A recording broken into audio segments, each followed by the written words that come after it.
Okay, मैं बात कर रहा हूँ मोनेरा के बारे में पढ़ने वाले हैं और एक एक करके जो हमारे 5 किंगडम क्लासिफिकेशन के किंगडम हैं उनके बारे में डिस्कशन करने वाले हैं। तो मोनेरा के बारे में बात करते हैं। They are mostly prokaryotic, that means जो मोनेरा ग्रुप है ज़्यादातर ये लोग प्रोकैरियोटिक हैं। What is the meaning of prokaryotic, मैंने अभी बताया। दैट मीन्स स्मॉल इंसेक्ट जिनकी साइज कम है, सिंगल क्रोमोसोम वाले हैं, स्ट्रक्चर सिंपल है और लैक ऑफ न्यूक्लियस है। ओके, तो उनकी स्टडी हम करते हैं मोनेरा के अंतर्गत। ये ज़्यादातर यूनिसेलर होते हैं, मतलब सिंगल सेल वाले होते हैं बच्चों। Do not have defined nucleus, इनके पास अच्छा डिफाइंड न्यूक्लियस नहीं रहता।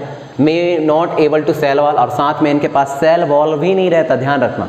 Dough not have any cell wall pigment and the mode of the nutrition is the autotrophic और हेटेरोट्रॉपिक एज वेल। और इनमें न्यूट्रिशन की प्रोसेस क्या है, इनमें न्यूट्रिशन आपके ऑटोट्रॉपिक भी देखने को मिलेंगे और हेटेरोट्रॉपिक भी देखने को मिलेंगे। बताइए क्या मतलब है autotrophic, that means such a organism which make their food for themself. Okay, अपने लिए वह खाना स्वयं बनाता है, that such as green plant.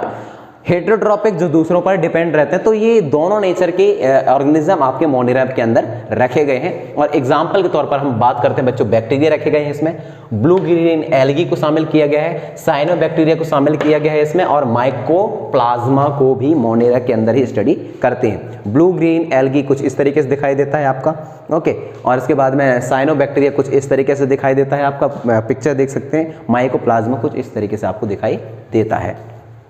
आगे बढ़ेंगे, दूसरे कैटेगरी की बात करेंगे। दूसरा कैटेगरी हमारा है क्या, that is a protista. Protista के बारे में बात करते हैं बच्चों। दे आर यूकैरियोटिक, जो प्रोटिस्टा होते हैं वह यूकैरियोटिक होते हैं। तो eukaryotic that means it's may be multicellular और यूनिसेलुलर एज वेल। ओके, तो इसकी स्टडी अपन लोग करते हैं। यूकैरियोटिक की ज़्यादातर यूनिसेलुलर भी होते हैं और मोस्टली एक्वेटिक होते हैं, मतलब पानी के अंदर रहने वाले ज़्यादातर इसमें स्टडी की जाती है बच्चों, किसमें, प्रोटिस्टा में। सम हैव सीलिया, और कुछ कुछ ऑर्गेनिज्म के पास सीलिया भी होता है। Okay, cilia is nothing but the finger like projection which help to movement organism in aquatic. Okay, flagella रहता है which help them to moving and the mode of the nutrition may be autotrophic और heterotrophic. तो इसमें भी mode of nutrition दोनों हैं, autotrophic भी होंगे कुछ और कुछ हेटेरोट्रॉपिक भी होंगे। इसमें हम बात करते हैं एल्गी की, इसमें हम बात करते हैं डायटम्स की, इसमें हम बात करते हैं प्रोटोजोन्स की। ओके, तो 3 अलग अलग कैटेगरी के चीज़ों को हमें शामिल करना होता है प्रोटिस्टा में, और जो हमने शामिल करते भी हैं। ओके, देखिए आगे बढ़ते हैं। ओके, बात करते हैं फंजाई की। फंजाई क्या है, ये आपके 5 किंगडम क्लासिफिकेशन का 3rd किंगडम है बच्चों। फंजाई की बात करेंगे, दे आर यूकैरियोटिक। तो प्रोकैरियोटिक में केवल आप मोनेरा में स्टडी करते हो, बाकी आगे से आपका यूकैरियोटिक ही स्टार्ट होता है। यूकैरियोटिक है, यूनिसेलुलर में भी यूनिसेलुलर और मल्टीसेलुलर दोनों हो सकते हैं। They do not have chlorophyll, इनके पास में क्लोरोफिल नहीं होता, ध्यान रखना। फंजाई में कभी भी क्लोरोफिल नहीं होता, और जब क्लोरोफिल नहीं होगा तो सेल वॉल भी नहीं होनी चाहिए मेरे ख्याल से। Okay, chlorophyll and can not prepare their food for themselves, और अपने लिए खाना नहीं बना सकते। And also it is come under the heterotrophs, जब खाना नहीं बना सकते तो हेटेरोट्रॉपस ही होंगे ना। Okay, they use decaying organism matter as food and they are called the saprotrophs. तो ये सैप्रोट्रॉप्स होते हैं। What is the meaning of saprotrophs, that means ये सड़े गले चीजों को खाते पीते हैं। फंजाई सड़े गले चीजों को, डेथ डिके को खाते हैं, इसी वजह से हम इसको सैप्रोट्रॉप्स भी बोलते हैं। मोड ऑफ न्यूट्रिशन पे इसमें some of them live in the association with the algae, कुछ फंजाई जो है आपके एसोसिएशन पे रहते हैं एल्गी के। नेक्स्ट क्या है, they are called the lichen, और ऐसे एसोसिएशन जो कि एल्गी के साथ में रहते हैं, ऐसे फंजाई जो कि एल्गी के साथ में रहते हैं, तो हम उसको लाइकेन बोल सकते हैं। वो लाइकेन ही होता है, आपने देखा होगा।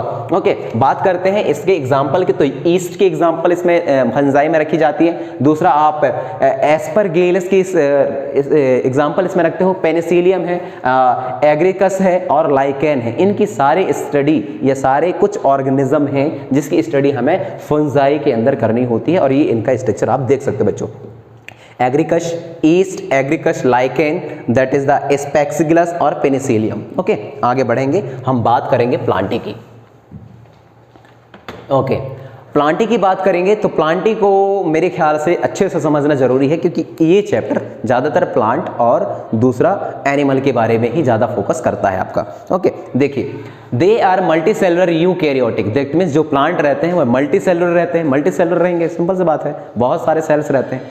दूसरा यूकैरियोटिक होते हैं, तो यूकैरियोटिक में भी मल्टीसेलुलर और में भी यूनिसेलुलर दोनों हो सकते हैं। नेक्स्ट क्या है, हैविंग सेल वॉल, उनके पास में सेल वॉल होता है। ओके, दे आर क्लोरोफिल, और साथ में जब सेल वॉल होगा तो सिंपल मतलब प्लांट की स्टडी कर रहे हैं, क्लोरोफिल भी होनी चाहिए, फोटोसिंथेसिस का प्रोसेस भी करना चाहिए और ऑटोट्रोपस भी होनी चाहिए मोड ऑफ न्यूट्रिशन पे। और इसको किस तरीके से हम बांट सकते हैं, तो इनको 5 किंगडम या 5 ग्रुप में डिवाइड किए गए, नॉट अ किंगडम, 5 ग्रुप में डिवाइड किए गए बच्चों, जो कि कुछ इस प्रकार से हैं। फर्स्ट पढ़ते हैं इसमें थैलोफाइटा को, थैलोफाइटा में ज्यादातर एल्गी को शामिल किया गया है। ब्रायोफाइटा को पढ़ते हैं, टेरेडोफाइटा को पढ़ते हैं, जिम्नोस्पर्म को पढ़ते हैं और एंजियोस्पर्म को पढ़ते हैं। तो जितने भी प्लांट हैं दुनिया में उसको 5 ही कैटेगरी में डिवाइड की गई है, ध्यान रखना। That is a thallophyta, bryophyta, pteridophyta, gymnosperm and angiosperm. बात समझ भाई। बात करते हैं एनिमल की। एनिमल में जितने भी प्लांट की कैटेगरी थी उस सबको बाहर छोड़िए, फोटोसिंथेसिस नहीं होगी, ऑटोट्रोपस नहीं होंगे, और फोटोसिंथेसिस नहीं होगी, ऑटोट्रोपस नहीं होंगे, सेल वॉल नहीं होगी। तो ये कुछ चीजें हैं जिसको इसमें एनिमल में आप शामिल कर सकते हो। They includes organism which are multicellular और यूकैरियोटिक, दैट मींस आपको एनिमल में ऐसे ऑर्गेनिज्म को भी शामिल कर सकते हो जो कि मल्टीसेलुलर होते हैं, यूकैरियोटिक होते हैं, इनमें क्लोरोफिल नहीं रहता, सेल वॉल नहीं रहता, और ये हेटेरोट्रोपस होते हैं। वो सारा बात मैंने अभी आपको बताया। They are divide into the 10 group, और इनको 10 ग्रुप में डिवाइड किया गया बच्चों। वो 10 ग्रुप कौन कौन से हैं? दे आर द पोरीफेरा, एक को नहीं लिखा गया है, मैं बता दे रहा हूं कौन सा है, प्रोटोजोन्स,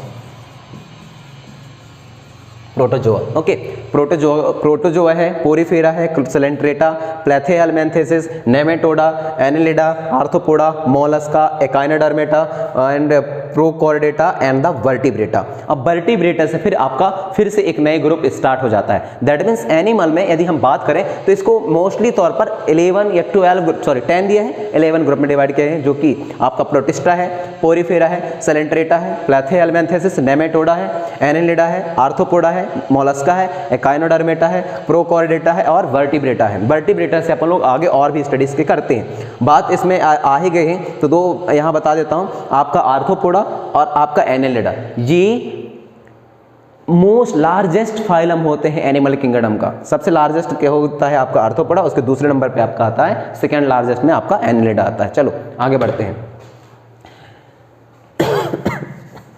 बात करते हैं क्लासिफिकेशन ऑफ प्लांट की।